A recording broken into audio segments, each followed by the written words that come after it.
What's up, guys? Welcome back to my channel and welcome to my first little get ready with me. The fact that you guys asked me for a makeup routine, you have no idea how happy that makes me. I know close to nothing about makeup, okay? Everybody's talking about how amazing my skin is. Like, one, I don't really have a lot of texture to my skin, but I do have a lot of like hyperpigmentation. I have like dark under eyes. I've been able to, make myself look a little decent. I'm going to be taking you through my makeup routine. I won't really be kind of talking about the makeup, but I will include a picture on the screen of the product that I'm using at that moment, and I will also list everything down below. We're gonna be talking about my fitness journey and the process and everything that I went through to get to where I am today, as far as where I am mentally, physically, how I've been able to transform my body. I've been on the thinner side. I've been on the very, very thick side. It's been a roller coaster, okay? If I can help anybody along the way in their journey, that is what I'm here for. So before we get into this video, don't forget to hit that thumbs up button. Leave me a comment down below if you have any questions, and of course, do not forget to subscribe.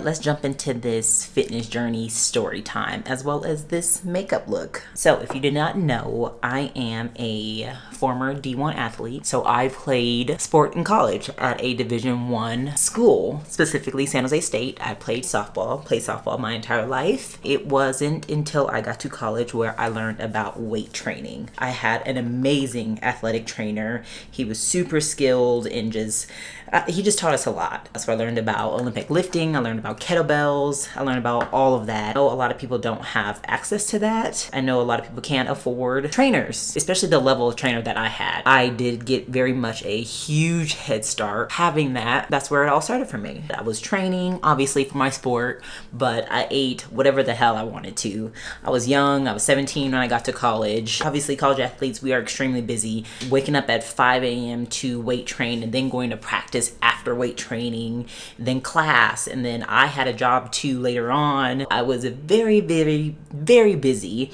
and very active, so me eating whatever the heck I wanted did absolutely nothing to my body. I was still pretty small. My entire life I had a pretty athletic build. I never had a problem with my body and what I looked like. So I didn't care about food and what I was eating. I ate a lot of junk. I still eat a lot of junk. I went to college for 5 years. So I played sports for 4 years, and then my 5th year was just me finishing up the last bit of credits that I needed. And so when I was done, I was like, well, what am I gonna do next? So I started to dabble in CrossFit. So that's what I did my 5th year. I started to learn how to meal prep. I mean, it wasn't bad. I was building a routine. I was building healthy habits. But when I look at meals now that I used to eat and prep, I was just like, oh my gosh, absolutely not. So I did CrossFit, which was the hardest thing. One of the hardest things I've ever done in my life. Best shape I've ever been in my entire life, because it is hard. It is extremely hard. Every day was like I wanted to die every day. I didn't like the way my body was starting to look then. I was getting leaner, but I felt like I was extremely like boxy, and I felt like my midsection was getting a bit wider. I had no curves. So I got my boobs done, and this is what so many women at that time was doing, especially in fitness, just to make me feel a little bit more feminine, because I had the shoulders, I had the arms. I just wanted some type of shape. I didn't have hips, and my butt was on the smaller side, so I went and got boobs.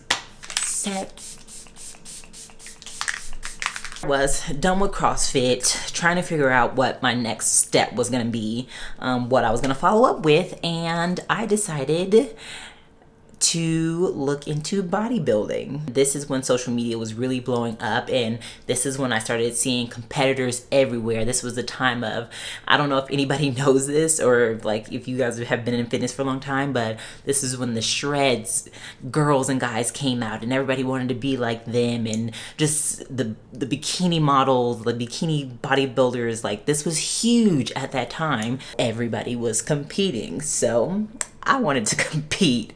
I wanted to be a bikini competitor.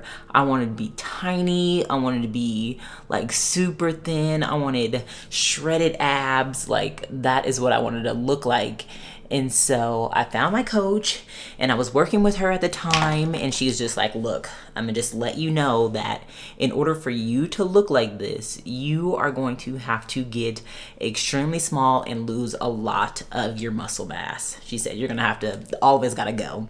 Like pretty much I was just gonna have to like shrivel down. Like, I don't care. I wanna be a bikini competitor. I went and saw an actual competition in person for the first time. I saw how tiny these girls really were in person. Like what we see online and we see pictures and stuff like that. So many of like these fitness girls and everybody, they are so small once you see them in person. So small. And I was like, absolutely not. There is no way that I am gonna get that small. So me and my coach at the time chatted and talked, and I decided I'm gonna do figure, which is the next category up from bikini. For the next like few months, I don't even remember how long I was prepping for, but I was prepping for my first figure competition. This is when I started to, the body dysmorphia started to kick in. This is where I started to become obsessed with food and eating, how much I was eating, and it just wasn't a very healthy time. I was completely okay with the way I looked, outside of getting my boobs done prior. Like I never had issues with my body and the way I looked until I started to prep for a bikini competition. You're constantly looking at yourself. You constantly have to take pictures to send to your coach so they can pick apart, oh, you need to lose fat here, here, and here. And so you become super self-conscious. Honestly, I'm still trying to recover from that. I'll be following the diet like I'm supposed to for the most part, and then I would just run into days where I would just like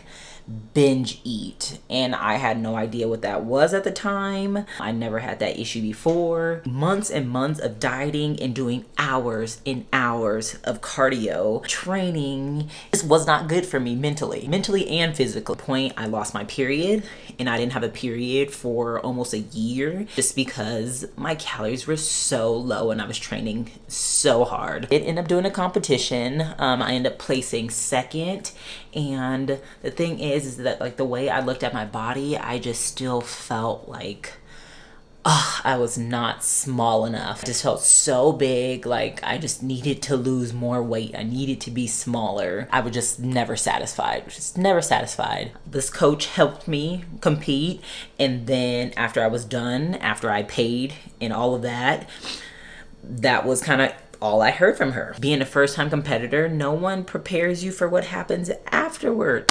Your girl gained like 20, 30 pounds in a month. I ate and ate and ate on so much weight very quickly. I got down to 145 pounds, which was very, very small for me. After competition, I got up to about like 180. At this point, I was pretty much on my own, really trying to figure out what to do. Things weren't going well for me. I was in LA at this time when I competed. I had left after my final year in college. I moved to LA. I was just a mess. Mentally wasn't in a good place. I worked but just wasn't making enough money to be able to afford to live in LA. And so after all of this, I ended up moving back to San Jose. I moved back to the Bay Area. With the same company, I was with Equinox at the time, just trying to get myself back into a good place, mentally, physically, and I did. And I very, very much did. I was able to kind of get a grasp on my diet. I started training, feeling good again. I thought I was gonna do another competition. I was literally preparing, found a new coach, and then at the last minute, I told her, you know what, I don't think this is for me. But one thing about me is I never stopped working out. I never stopped working out. I never stopped lifting weights. The only thing that changed throughout my years is the amount of food I was eating. I was either not eating enough or eating too much. It's not hard to diet. It's not hard to lose weight. But for someone who struggled for so long with like binge eating, eating too much, or not eating enough, or training super hard, it was just always a battle of trying to find a good healthy balance for myself. I decided to move back to LA. This is when I started to post more on social media, and this is when it started to become a job for me. When I started to share like my workouts and stuff like that. So things that you can still kind of go back and see on my page. Coming up to more recent times, I would say past couple years. Not only did I get into a new amazing relationship, which of course I'm still into to this day, and we know with new relationship comes a lot of food. You know that happy weight? Yeah, that is a thing, that happy weight, because all me and Tron did was eat. All we still do to this day is eat. He used to show up every day at my doorstep with a whole pizza, and we would finish the whole thing together. With that, on top of COVID hitting and everything getting shut down, gyms included, here comes the weight. Everything started to creep back in. And this time, it hit way more than it ever have in the past. March of 2021, that is the heaviest I've ever been in my life. With gaining that weight, new relationship weight, COVID weight, not having access to the gym, that took another toll on me, but not nearly as bad as it was before. It's just a whole like a learning game, figuring out what works best for you, what diet works best for you, what training style works best for you. The thing that I know for myself is that I have to continue to lift weights. That is what my body responds best to, and honestly what most people respond best to. I feel like I finally figured out the perfect combination for myself. I eat within my calorie range majority of the time, and then other times I go out and enjoy myself. Continue to weight train. I've been just lifting heavy 4 or 5 days a week. My cardio only consists of walking. I don't do any type of super high intensity anymore unless I feel like it. If I want to throw in one every once in a while. I don't exhaust myself like I used to, because I used to love doing HIIT training and stuff all the time, a lot of jumping, a lot of movement. Now your girl's tired. I'm tired. I don't have time for all the jumping. I don't have time for all the movement, the HIIT, all of that. I don't have the energy, okay? I am a sleepy gal. Going in, hitting my 4 or 5 exercises, walking for about 20 minutes, and getting the heck out of the gym has been absolutely divine. And the weight has been just falling off. I like the rate in which I'm losing. I'm not rushing anything. I feel good. I'm still eating things that I want to eat. I'm still having drinks. I'm still enjoying myself. And it's all about finding that healthy balance for yourself. This is why I decided to put out content now, and why I like to share like my full day of eating and what my training and things like that look like, because if I can help someone avoid all of that, it won't take you years to see the results that you want to see. It does not take that long. Information that is available now is just so much better, and a lot of us didn't have access to that information back then. I will be making a video soon on like my top tips for beginners, how to kind of like avoid and like weed out all of like the BS online. I did mention being in a small mini cut at the moment, which you guys will see the results of. I'll definitely be posting a lot more beginner friendly type videos. Stay tuned, full week of workouts coming soon, probably next week. And this is what I will be doing for my entire 4-week cut. So if you want to follow along, you can. I'll also be doing an updated full day of eating, so you can see. All right, let's finish up the lips. It up with a little lip liner.